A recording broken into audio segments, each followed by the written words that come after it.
Hi all, Rick here. Shinzon was of course the antagonist of Star Trek Nemesis, and while I would agree that it was far from the best of the films, it did offer a tantalising insight into the direction of the Romulan Star Empire and its inner workings.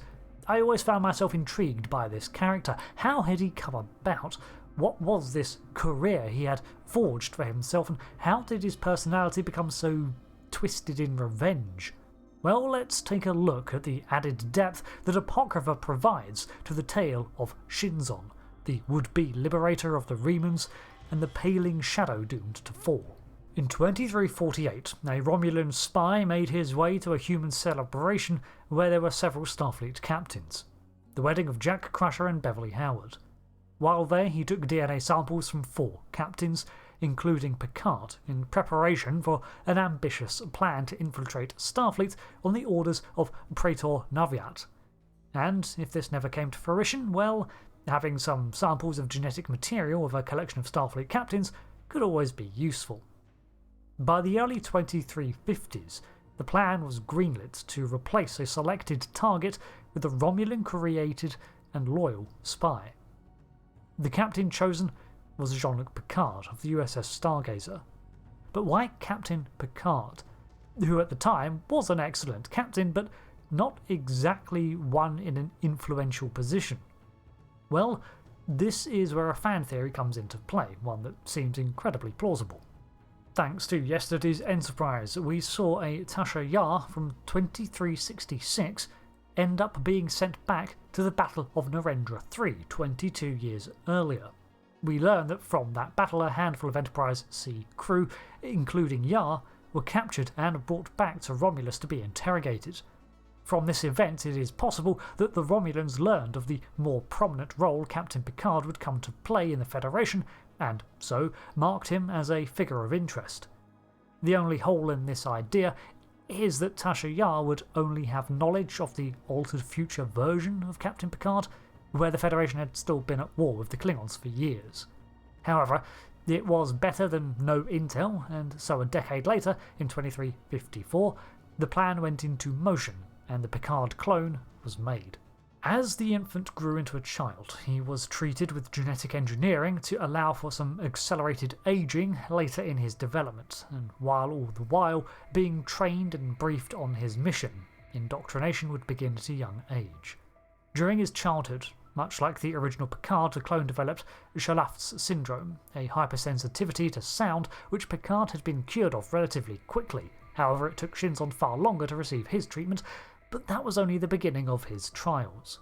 In 2366, the Romulan Star Empire underwent a shift in power, which saw a potential renewal of Romulan aggression against Starfleet.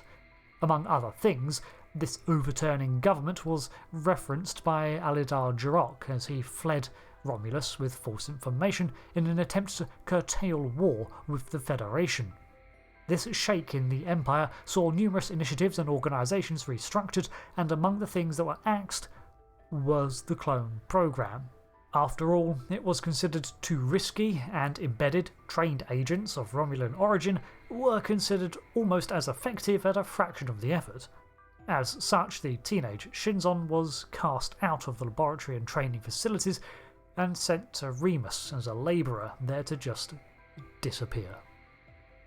While in the dilithium mines of Remus, the cloned Picard was frequently beaten as he toiled away 18 hours a day, collecting the rare mineral for the Star Empire. Alongside the rest of the workforce, who were a mixture of other prisoners and Remans, the would-be spy developed a searing hatred for the Romulans who imprisoned him and a comradeship with the fearsome-looking Remans, who were suffering alongside him. The Remans themselves sheltered and took him in as one of their own, and he befriended one in particular, Croc. It was Croc that named him Shinzon, taken from the Reman word for twilight and its association with liberty and freedom. After all, with the Reman sensitivity to sunlight, twilight was the time of day that indicated that they were free to begin their activities. It was a lofty name, but one that Shinzon would strive to live up to. During the Dominion War, Shinzon and many other Remans were taken from the mines and pressed into service to fuel the Romulans' ranks as shock troops. This sort of thing had been done before, in the Romulans' history, when a large amount of ground combat was expected. Remans would even serve as bodyguards and attendants to influential Romulans. The young clone was assigned to combat the Jem'Hadar alongside squads of other Remans, and proved that he maintained the tactical wit and ingenuity shared by Jean-Luc Picard. Thanks to his success in at least 12 campaigns, he was awarded several commendations, something very rare for a Reman, even an adopted one such as Shinzon. He rose to the rank of Centurion, among the Reman ranks which still stood below the lowest-ranking Romulan officer. During one mission, Shinzon led his company to retake and destroy a Tal Shiar base that had been seized by the Dominion. The Federation and Klingon fleet was already en route to liberate the system, but Shinzon was to remove all trace of the Tal Shiar experiments and data there. However, Shinzon knows that the Romulan vessel ferrying him there has orders to terminate him and the Remans regardless of their success. After all, the Tal Shiar secrets are secret. So, he takes the initiative of killing the commander first, before crashing the derelict's warbird into the Dominion base from orbit, killing 2 raptors with 1 stone. While down there, Shinzon uncovers a prototype Thalaron generator alongside the entombed remains of the android B4. He takes these for himself and returns to Romulan space, allowing the Allied forces to battle the Dominion proper while reporting a successful mission and the destruction of the secret Tal Shiar base.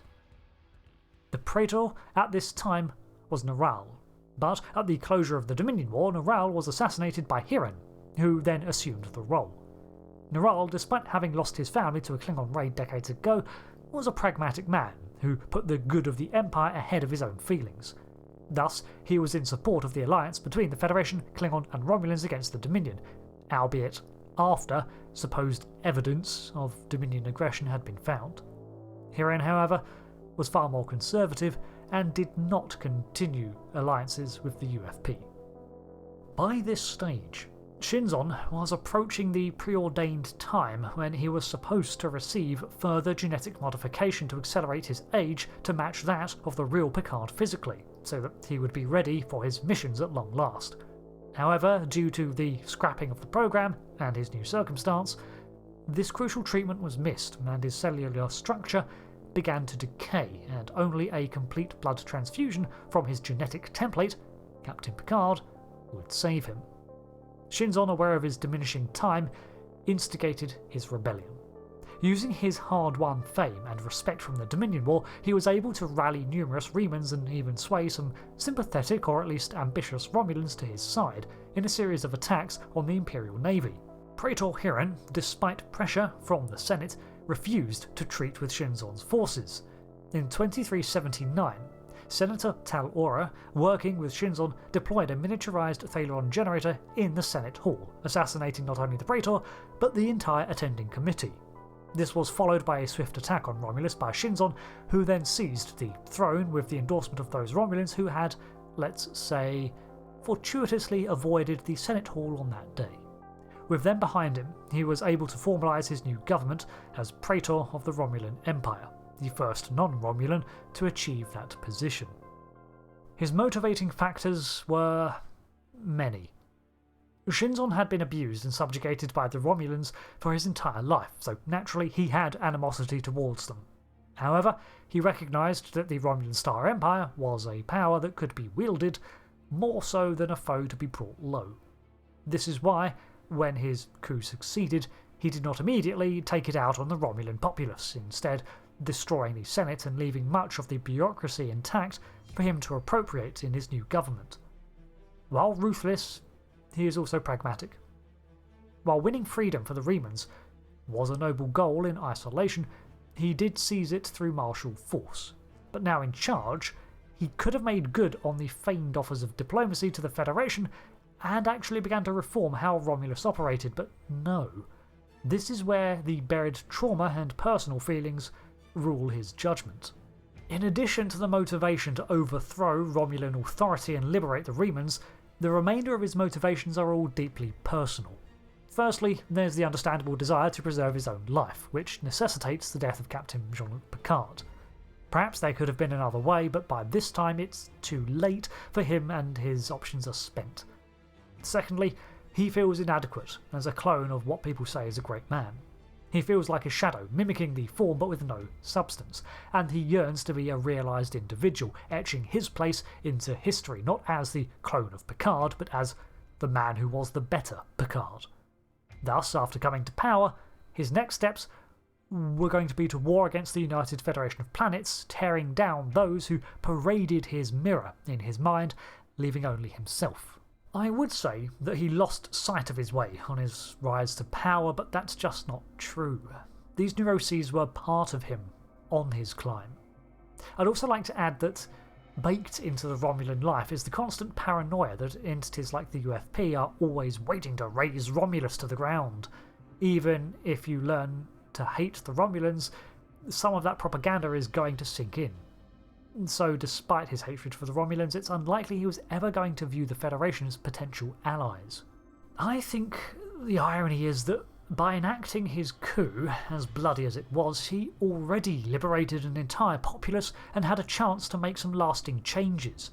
He'd already etched himself into a place in history comparable to a deed that his doppelganger would have made. Now, as for trying to seize Picard, well, his time was running out, and the only alternative he had was to either contact the Federation and look for a cure, which would probably take more time than he had, or make plans to appoint a successor. And it's not good for a fledgling government to immediately hand the reins over to another person, and while it can work out in theory, it just adds uncertainty and instability to any lasting changes he would have set in motion. Sadly, any attempt at a more peaceful Shinzon seems doomed from the start, unless he came to power quicker and was able to get a handle on his buried motivations. In this light, he's almost a tragic figure, although his actions towards the end make him an unsympathetic one. So that covers the lore of how Shinzon came to power within the Star Empire. What do you think of him? I do feel that the character had a lot of wasted potential, and what we see on screen was not a dark mirror of Picard as it could have been, with him being a little too evil for evil's sake at times. A lot of the interesting backstory was mentioned, but I would have preferred to actually see it.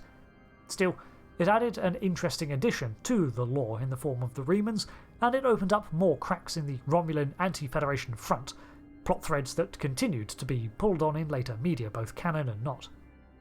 I've been Rick. Thanks for watching this breakdown on Shinzon's lore, and until the next one, Joy am true.